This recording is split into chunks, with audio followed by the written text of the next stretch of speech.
Hello my champions, how are you? कैसे हैं बताइए। आज मैं आपके लिए लेके आई हूँ 9th class Kaveri book chapter number 4। I will explain every word line by line. Vitamin M. ये स्टोरी एक ग्रैंड मतलब पर्सन के बारे में है। ग्रैंडफादर हैं और ये नाना जी हैं। ठीक है, ओल्ड हो चुके हैं। जैसा कि ओल्ड एज में जो प्रॉब्लम्स होती हैं वो इसमें बहुत बारीकी से डिस्कस की गई हैं और इसको 3 पार्ट में बताया गया है कि ओल्ड जो पर्सन्स होते हैं हमारे नेबरहुड में हो, हमारी फैमिली में हो, कहीं पर भी हो, उनकी हमें कैसे क्या करनी चाहिए। सेकंड में ये बताया गया था कि इनको कैसे क्या चीज़ें पसंद आती है और क्या नहीं आती है, इनके साथ प्रॉब्लम्स क्या क्रिएट हो सकती हैं, ये सब कुछ बारीकी से डिस्कस किया गया है और एक सिंपैथी शो की गई है कि ओल्ड एज जो होती है ना बहुत केयरिंग होती है। Like a child we should care it, है ना। तो चलिए let us study the chapter now. Form your experience with an elderly person. आप कभी एक्सपीरियंस करके देखना, आपके घर में एल्डरली कोई बुजुर्ग पर्सन है, चाहे आपके नेबरहुड में है, complete the following graphic organiser, तब आप इस ऑर्गेनाइजर को कंप्लीट करना। ठीक है, तो कह रहे हैं what are the problems face by the elderly. आपको ये देखना पड़ेगा कि कैसे एल्डरली लोग क्या क्या फेस करते हैं प्रॉब्लम्स को, क्या पॉसिबल रीजंस हो सकते हैं इस प्रॉब्लम को फेस करने के, और how can we take care of the elderly. हमें इन एल्डरली पर्सन को कैसे टेक केयर करना चाहिए फैमिली में, वो भी सब बिजी शेड्यूल के बीच में। चलिए लेट अस स्टडी, डिस्कस करते हैं पॉइंट को, है ना, after reading the chapter. Think of A tradition. जैसे किसी आप ट्रेडिशन के बारे में सुनिए, कोई परंपरा सुनिए, कोई कहानी सुनिए, and recite pass down by the grand parent. आप इसको ग्रैंड पेरेंट से करो, डिस्कस करो, एल्डरली रिलेटिव से अपनी फैमिली में करो। तो what does it mean to you, तो तुम्हारा इसके लिए क्या मीन होगा, and how does it connect you to your growing up year, और ये तुम्हारी बढ़ती उम्र के लिए कैसे कनेक्ट करेगा, तुम्हारे लिए कैसे बेनिफिशियल रहेगा, कि कैसे आप अपना time old person, old family में जो भी फैमिली में ओल्ड पर्सन है, एल्डरली पर्सन है, उनके साथ टाइम स्पेंड करते हो। तो ये क्लासमेट और टीचर के साथ डिस्कस करना है। यहाँ से स्टार्टिंग होती है। सबसे पहले रवि की मदर दिखाई गई हैं। कैरेक्टर सुन लो, पहला कैरेक्टर हमारा रवि, उसकी मम्मा दिखाई गई हैं। रवि की मम्मा बैठी हैं और वो कह रही हैं स्टार्टिंग में कि आई विश, मैं ये चाहती हूँ, हरिडली पुटिंग सम ग्रीन, और जल्दी जल्दी वो रख रही हैं कुछ ग्रीन, रेड, ऑरेंज टैबलेट को एक सॉसर प्लेट में। एक प्लेट रखी है, उस प्लेट में रंग बिरंगी गोलियां रख रहे हैं। जैसा कि हमें पता है जैसे जैसे एज हमारी ग्रो करती है, हमें physical problems, mental problems start हो जाती हैं। तो वही इस चैप्टर में डिस्कस किया गया, कैसे हम टैबलेट्स वगैरह लेना शुरू कर देते हैं। तो क्या हर बीमारी का इलाज हमारी दवाइयाँ होती हैं, या हमारे फैमिली के केयर और प्रेम, केयर और लव से भी हम उसको इम्प्रूव कर सकते हैं। मेन बात यहाँ ये डिस्कस करेंगे। तो वो बहुत सारी गोलियाँ प्लेट में रखी हैं जो दादाजी को देनी हैं। That somebody would invent a memory. उसकी माँ कह रही है मैं चाहती हूँ काश कोई व्यक्ति एक ऐसी दवा का इन्वेंट कर दे, ठीक है, क्या हो जाए, जैसे कि विटामिन एम, ठीक है, विटामिन एम का आविष्कार कर दे जिससे हमारी मेमोरी बढ़ जाए। That they could call it and we could give it to old people. काश कि ऐसा हो जाए और हम इन्हें अपने ओल्ड पर्सन को दे दें ताकि उनकी ओल्ड एज में आके मेमोरीज क्या हो जाए, एकदम सुधर जाए, वो भी हमारी तरह नॉर्मल लाइफ जी सके। ऐसा रवि की मम्मा ने एक इमेजिन किया था। तभी वो ये बात बोल ही रही थी, कह रही थी रवि की मम्मा रवि से, काश ऐसा हो जाए। और रवि इस बात को सुन के थोड़ा सरप्राइज रह गया और अपनी मम्मा से कहता है चुप रहिए मम्मा, नाना जी सुन लेंगे। ठीक है, पॉइंटिंग और इशारा कर रहा है, पॉइंट कर रहा है, क्योंकि वहाँ पे कमज़ोर से बूढ़े से व्यक्ति बैठे हैं। रॉकिंग चेयर माने एक रॉकिंग चेयर है जो ऐसे हिलती रहती है। होल्डिंग द न्यूज़पेपर, और उनके हाथ में न्यूज़पेपर है जो अपनी नाक से 1 इंच ऊंचा उठा के पढ़ रहे हैं। Don't worry I doubt weather, कह रहे हैं, वो कह रही हैं उनकी ममा, नहीं रवि इस बात की चिंता मत करो, मुझे तो संदेह होता है शायद ग्रैंडपा कैन हियर, शायद ये नाना जी मेरी बात सुन पाते नहीं हैं और ना सुन सकते हैं और ना सुनते हैं तो अच्छे से, ना अच्छे से देख पाते हैं, इवन रिमेंबर टू वेल, यहाँ तक कि आज इन दोनों तो वो अच्छे से चीज़ों को याद नहीं रख पाते हैं। I am glad that your holidays, चलो मुझे इस बात की खुशी है रवि कि तुम्हारी छुट्टियां स्टार्टेड हो चुकी हैं आज से। Now you can look after, अब तुम एक काम करना, मेरी हेल्प करना और दादाजी की खूब देखभाल करने में। लास्ट मंथ वॉज, क्योंकि पिछले महीने की बात है, मुझे सब कुछ याद आ रहा है। अचानक वे कहते कहते बात को रुक गई और सडड एट द मेमोरी, किसी मेमोरी में खो गई। क्या हुआ था लास्ट मंथ, देखो। It was only last month, ये पिछले महीने की बात है कि Ravi's grandpa had come, Ravi के जो नाना जी थे रहने आए उनके साथ अभी पिछले महीने से ही, because he was getting too old, क्योंकि अब उसके नाना जी बहुत बूढ़े हो चुके थे, वो अकेले उनको नहीं रह सकते थे। It had been a difficult month with grandpa having to be admitted, क्योंकि बहुत ही कठिन मंथ बीता था वो पिछला महीना, क्योंकि नाना जी को एडमिट होना पड़ा था हॉस्पिटल में, क्योंकि ही अपसेंट माइंडली, माने होता है भुलक्कड़पन के कारण, डबल डोज खा गए थे अपनी दवाइयों का और उनकी हालत बिगड़ गई थी, ठीक है। तो हमें उन्हें हॉस्पिटल एडमिट कराना पड़ा, वो मंथ हमें याद आता है तो हम कांप जाते हैं। Then gave them several anxious moment, उसके बाद कई चिंताजनक मोमेंट उसके दिमाग में आते हैं कि कैसे जब वो एक बार किसी ओकेज़न पे खो गए थे। He went for a walk, क्योंकि वो एक वॉक करने बाहर निकले थे, अचानक कहीं खो गए थे। Forgot the way back home, और वो रास्ता भूल गए थे घर आने का। तो ये घटना सुनकर रवि की माँ एकदम दुख से भर जाती हैं। Grandpa had got very upset, ठीक है, और दादा और ये नाना जी भी बहुत अपसेट रहते हैं जब उनकी बेटी यानी कि रवि की माँ इंसिस्टेड, इस बात को फोर्स करती है कि he should not go out alone again. जब रवि की माँ मना करती है, रवि की माँ का नाम अभी आगे आ जाएगा, विद्या नाम है उनका, जब ये विद्या मना करती हैं अपने पापा को कि अकेले आपको बाहर नहीं जाना है, तो ये वहाँ सुन के दादाजी इरिटेट हो जाते हैं, और हर एल्डरली पर्सन, ओल्ड पर्सन इस बात से इरिटेट हो जाते हैं कि हमने अपनी पूरी लाइफ काटी है और ये बच्चे हमें रास्ता दिखा रहे हैं। तो ये सुनकर वो हर्ट भी होते हैं, ठीक है। I will have you know, वो कहते हैं बेटी मेरी, तभी जब वो गुस्सा हो जाते हैं तो कहते हैं I will have you know, तुम्हें पता है बेटा, मुझे सब पता है, माय डियर बेटी, मुझे सब जानता हूँ। He had told his daughter, वह बताते हैं अपनी बेटी को with a trace of the firmness, बड़ी दृढ़ता का भाव लाकर कहते हैं क्या समझती हो तुम अपने आप को। और ये दृढ़ता जो कि एक नेचुरल पार्ट है उनकी नौकरी का, क्योंकि उन्होंने लॉयर की जॉब की है और लॉयर के फेस पे तो वैसी दृढ़ता आती है, वही दृढ़ता के साथ अपनी बेटी को समझाते हैं कि तुम क्या समझती हो कि मैं अपने आप अपने वर्क नहीं कर सकता, तो आप गलत सोच रही हो, ठीक है। एंड क्या कह रहा है, that I have been looking after my self, क्या बोल रही हो बेटी, मैं तुम्हें पता नहीं मैं खुद अपनी देखभाल करता आया हूँ for the better part of my 75 year, 75 साल की उम्र तक मैंने अपनी देख रेख खुद की है बेटी, और तुम मुझे आज समझा रही हो कि बाहर नहीं जाऊँ। After your mother died 10 years ago, तुम्हें पता है तुम्हारी माँ 10 साल पहले मर चुकी है। आई टुक ओवर हर ड्यूटीज़, मैंने उसके सारे कार्य अपने लिए हैं, मैंने निभाए हैं। As well and have been cooking, मैंने खुद अपने यहाँ कुकिंग करी है, शॉपिंग करी है, कीपिंग हाउस टू, और अपने घर की खुद देखभाल करी है। तो विद्या बेटा तुम मुझे मत समझाओ मुझे अकेले जाना चाहिए कि नहीं जाना चाहिए। फर्स्ट यू फोर्स मी, देखो तुमने मुझे पहले फोर्स किया कि मैं तुम्हारे साथ आ जाऊं, तुम्हारे साथ रहूं इस पॉकी लिटिल फ्लैट, इस छोटे से दम घुटे फ्लैट में, इन दिस हॉरिबल, क्योंकि इतना भयानक है, इतना क्राउडेड सिटी मुझे बिल्कुल पसंद नहीं है, मुझे शांत वातावरण अपने गांव का पसंद था, तुमने मुझे बाध्य करके यहाँ बुलाया है।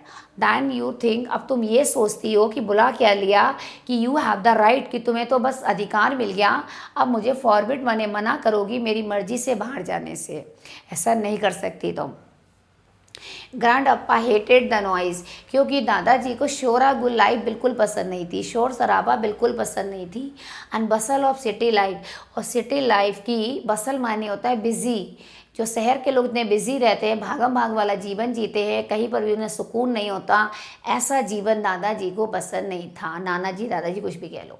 And when they were on their own, और जब वे अपने ऊपर थे, मतलब जहाँ रहते थे, ही ऑफन स्पोक, वो अक्सर अपनी इच्छा से बोलते थे। स्मॉल ब्रिक होम इन, उन्हें याद आती है अपने छोटा सा गांव में घर बना है, जो भी कस्बे में बना है। सच ए वंडरफुल प्लेस, वो कहते हैं यही मेरा सबसे अद्भुत स्थान है। एंड विद दैट, इसी के साथ, big mango tree in the garden, और वो कहते हैं जब मेरे यहाँ आम का जो पेड़ है मुझे वो पसंद है। इट इज़ सो क्वाइट, तुझे पता है मेरे कस्बे में इतनी शांति वातावरण रहती है एट डस्ट, शाम के समय, कि अगर even a here a leaf fall, अगर एक पत्ती भी गिरती है ना तो मैं उसकी साउंड सुनाई देगी। इतना शांत वातावरण है हमारे कस्बे का। ये शहर तो मुझे उठा लाई हो, यहाँ मुझे बिल्कुल लाइफ उबाऊ लगती है। और देन ग्रैंडपा हैड स्लिप्ड, लेकिन तभी अचानक ग्रैंडपा स्लिप हो गए थे, फॉलन इन द गार्डन, और गार्डन में गिर गए थे। लेट वन इवनिंग की बात है, while he was pottering around and lain outside all night, और जब वो वहाँ आराम से अपना मस्ती भरा समय बिता ही रहे थे, बेचारे बाहर पूरी रात पड़े रहे, क्योंकि because there was no one, क्योंकि कोई घर में नहीं था जो उनकी मदद कर पाता। दैट वॉज ए मंथ एगो, ये सब एक महीने पहले ये सब घटित हुआ था। ये सब एक महीने पहले घटित हुआ था। ठीक है, और क्या हुआ हाल ही विद एक सेकेंड, हाँ ठीक है। It made Ravi's mother lock up the tiny brick house, यही कारण था कि रवि की माँ ये घटना के बाद से अवेयर हो गई और उसने अपना छोटा सा घर जो था उसे लॉक कर दिया और ना अपने पिताजी को अपने साथ रहने शहर में ले आई। रवि, वॉट एवर हैपन, चाहे कुछ भी हो जाए, you are not to let grandpa go out, तुम ध्यान रखना नाना जी को बिल्कुल भी अकेले बाहर मत जाने देना। इट इज़ टू डेंजरस, उसने ख़ास तौर पे इंस्ट्रक्शन दिए कि बहुत ख़तरनाक हो सकता है नाना जी का तुम्हारे अकेले जाना। मैं दादाजी कह जा रही हूँ, मतलब वही नाना जी। एडिंग डिटेल्स ऑफ मेडिसन, और उसे डिटेल बताई दवाइयों की, कैसे ग्रैंडपा को लंच के बाद कौन सी दवा देनी है। टर्निंग टू हर फादर, अपने पिताजी की तरफ मुड़ते हुए बोली, I am off to work, पापा मैं ऑफिस जा रही हूँ। Ravi will be here, Ravi यहाँ पर आपकी देखभाल करेगा। His holidays have begun from today, क्योंकि उसकी छुट्टियाँ आज से स्टार्ट हो चुकी हैं। ये सीन दिखाया, देखो ये वही है विद्या, ये ग्रैंडपा, ये रवि है। रवि विंस्ड, रवि ने थोड़ा आश्चर्य, विंस माने होता है आश्चर्य, बहुत ही मतलब थोड़ा परेशान से हो गया। ओवर लाउड टोन, क्योंकि मम्मा बड़ी तेज़ आवाज़ में बात कर रही थी। उसकी माँ ऐसे बात करती थी, स्पीकिंग टू ग्रैंडपा, जब ग्रैंडपा से बोलती थी तो पूरे राइट दिखाकर बोलती थी, आपको ऐसा नहीं करना है। एज दो शीवर स्पीकिंग टू ए चाइल्ड, वो ऐसे डांटती थी मतलब नाना जी को जैसे कि वो बच्चे हों और कोई सुन नहीं सकते हैं या समझ नहीं सकते हैं। Grandpa continue to rock gently, और दादाजी लगातार अपनी चेयर पे बैठे थे। गेव नो साइन, और उन्होंने कोई साइन नहीं दे रहे थे, जैसे उन्होंने उसकी माँ ने जो कहा कुछ सुना हो। Next one, don't worry mama, Ravi ने कहा ठीक है ममा, आप ऑफिस जाइए, आप चिंता मत करिए। Ravi promise, Ravi made a promise, Ravi ने एक वायदा किया। लुकिंग एट हिज मदर, जब अपनी माँ की तरफ देख रहा था, because her mother was so anxious, उसकी माँ को इतनी चिंता थी, because she was going to office to leave her father alone, वह अपने पापा को अकेले छोड़ के जा रही थी। He felt sorry for her, लेकिन उसे अपनी माँ की बात सुन के थोड़ा दुख हुआ और बोला, you go to work, grandpa will be fine at home with me, आप जाइए office, and there will be no problem with grandpa because I am here, मैं हूँ, मैं ग्रैंडपा को कोई प्रॉब्लम नहीं होने दूंगा। शैल वी प्ले चेस, जब his mother had gone to his office, to her office, जब माँ चली गई तो वो क्या बोला, रवि बोला, शैल बी प्ले, आओ दादाजी, come and let us play chess, आओ हम चेस खेलें या फिर क्रिकेट मैच देखें टीवी पर। तो रवि ने अपने मदर जाने के बाद पूछा। Grandpa played a great game of chess, इधर दादाजी ने बढ़िया सा गेम खेला चेस का। वेरी कूल, बहुत शांति से और कनिंगली माने बड़ी चालाकी से खेला। रवि फाउंड दैट, रवि को तब ये बात पता लगी, his own game had improved, कि दादाजी के साथ खेलते खेलते उसकी खुद चेस खेलने की कैपेसिटी काफ़ी इम्प्रूव हो गई है, उसकी एबिलिटी में काफ़ी सुधार आ गया था। Since grandpa had come to live with them, जब से दादाजी उसके साथ रहने आए हैं नाना जी, तब से रवि की मतलब चेस वाली क्वालिटी काफ़ी इम्प्रूव हो गई, वो बहुत अच्छा सीख रहा था। और दादाजी ने उससे बोला था दैट्स नहीं, रवि ये बात बता रहा है, ये तो बिल्कुल ऐसे ओपनिंग थी जैसे कि कारबॉब ने ओपनिंग की थी जब वो कंप्यूटर के खिलाफ खेल रहा था। तो ठीक उसी तरीके से मैं भी जब दादाजी के साथ उनके खिलाफ खेलता हूँ तो मेरे अंदर भी बहुत इम्प्रूवमेंट आ रहे थे। ही वुड टेल रवि, क्योंकि वो दादाजी अक्सर रवि की गलती होने पे उसको प्यार से समझाते थे और कहते थे, ही मूव्ड ए पाइस, जब वो अपनी गोटी चलते थे और कहते थे, you are making the same mistake, it means you are repeating the same mistake that Bobby Fischer made, तुम वही गलती ऐसे दोहरा रहे हो जैसे रॉबी फिशर ने अपनी ऐतिहासिक मैच को खेलते समय स्पासकी के खिलाफ जो गलती दोहराई थी। तो आप वो गलती दोहराओगे तो आप इम्प्रूवमेंट कैसे होगा, गलतियाँ दूर करो बेटा। How can he remember all, ठीक है, वो कहता है मैं कैसे याद करूं वो सब थाउजेंड्स ऑफ चेस गेम्स, कह रहे हैं हाउ कैन ही रिमेंबर, वो कह रहे हैं कैसे में वो याद रख सकते हैं भाई, इतने हजारों चेस गेम दादाजी ने खेले हैं, ये कैसे याद रख लेते हैं दादाजी, सब कुछ पता है इन्हें, इतने अच्छे रेफरेंस बताते हैं दादाजी, बस कुछ लोगों के नाम भूल जाते हैं, वो भी जिनसे वो अक्सर मिलते हैं। रवि ये सोचकर अंतर नहीं कर पा रहा है ये कैसे हो पाता है कि दादाजी इतनी चीज़ों को बता देते हैं बस कुछ लोगों के नाम भूल जाते हैं। You set out the chess board set grandpa, grandpa बोले चलो तुम चेस बोर्ड की रखो बिछाओ, and putting his paper down, अपना पेपर उन्हें नीचे रखा, I will just walk across to the corner shop, और बोले रुक मैं अभी आता हूँ, जब तक वो चेस बोर्ड लगा बस मुझे थोड़ी सी वॉक करनी है नीचे कॉर्नर वाली शॉप तक, क्योंकि वहाँ पे तमिल न्यूज़पेपर देखने जा रहा हूँ कि आया कि नहीं, क्योंकि वो शायद तमिल न्यूज़पेपर पढ़ते थे। पापा usually buys you the Tamil paper, तो रवि बोला देखिए दादाजी, पापा तो अक्सर आपके लिए तमिल पेपर ले आते हैं जब वो घर आते हैं, but if you want it immediately, अगर आपको ये पेपर अभी पढ़ना है तो आप बैठिए, आई विल गो नाउ, मैं जाता हूँ, and buy it for you, तुम्हारे लिए लेकर आता हूँ, रवि ने बोला। I hope you are not going to be as a tiresome as your mother Ravi, दादा नाना जी बोले देखो रवि सुनो मेरी बात, तुम बिल्कुल भी वैसे थको मत जैसे तुम्हारी माँ करती है, treating me like a baby, जैसे तुम्हारी माँ ना मेरे लिए एक छोटे बेबी की तरह ट्रीट करती है कि ये मत करो वो मत करो, तुम अपनी माँ की तरह प्लीज़ बेटा ऐसे मत करो। है शी टोल्ड यू, ये बताओ क्या तुम्हारी मामा तुम्हें कह के गई है to let me go out on my own, कि तुम्हें मुझे घर से बाहर नहीं जाने देना अकेले, टोल्ड यू, और ये कहा गया है कि मुझे कैदी की तरह यहाँ बंद कर लो, तुम्हारी माँ ये कह कर गई है क्या। ग्रैंडपा सस्पिशियस, संदेह कर रहे थे ये सोचकर।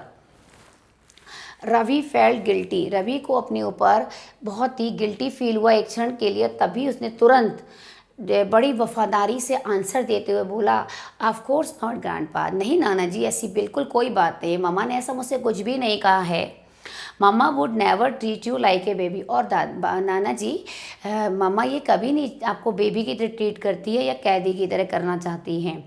ग्रैंडपा चालाकी से बोले अच्छा तो फिर ठीक है, then you will have no objection, तो तुम्हें मेरे जाने से कोई ऑब्जेक्शन नहीं होगा, ठीक है। He picked up his beautiful shiny black, ठीक है, महोगनी वॉकिंग स्टिक, उन्होंने तुरंत चालाकी से सुंदर सी चमकदार ब्लैक कलर की महोगन एक पेड़ की वो होती है उससे बनी अपनी छड़ी उठाई, और उसका ब्रास का हैंडल था, उस पर कार्विंग थी in the shape of an eagle head, और ईगल माने ईगल के हेड की तरह उसकी शेप बनी हुई थी।